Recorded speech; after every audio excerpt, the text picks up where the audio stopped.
Thank you, Phoebe, for bringing the conference to us. Because of her friendship with Stephanie Wildman at Santa Clara, we got to get on the carousel of the Traveling Sex, Race, and Sexuality Conference. And I have to say, it's been quite a ride, and I am thrilled with the company in the car today.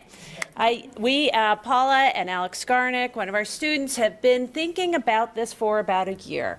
And the lovely thing about a conference is you get to think about what is the most exciting conversation you can think of having. What's the one you wish you had had in other conferences? And very much it's about finding exactly what the idea of intersectionality suggests, which is finding lots of levels of diversity. Diversity in professional training, diversity in personal experience, diversity in age, diversity in race, gender, sex, sexual orientation.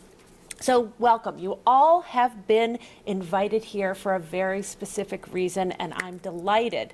We're all delighted to have you. The thanks have been wonderful. I think in addition to all the thanks, which I would just say ditto to, I'd like to also thank Janine Sullivan, who put the great web materials. She's responsible for the word cloud up here that we started off with. And the way she got the word cloud is by going to the websites of the other conferences at Santa Clara and Ohio State.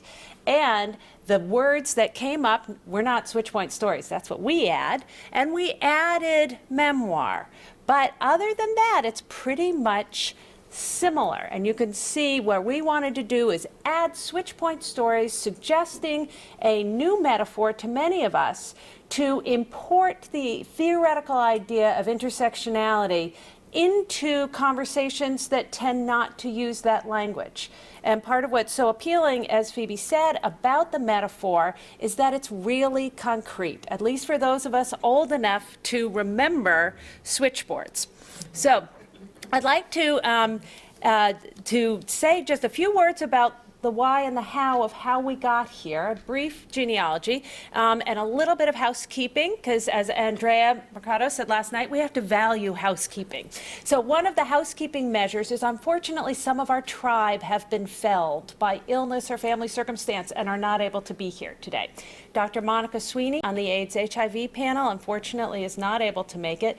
Deb Weimer, our colleague in the HIV AIDS clinic, who's been working with people with HIV AIDS in Baltimore for 20 years, has valiantly agreed to expand her role from moderator and do some storytelling about her experiences and her clients' experiences as part of that panel.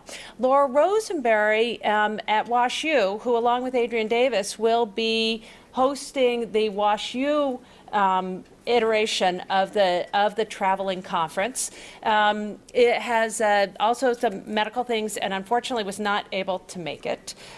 Delegate Mary Washington had a mandatory vote scheduled that conflicts directly with her panel. And last night, Megan and I were wondering, do we switch the panels? Then we thought, you all have so many moving pieces and people may be coming and going, so we kept it just the same.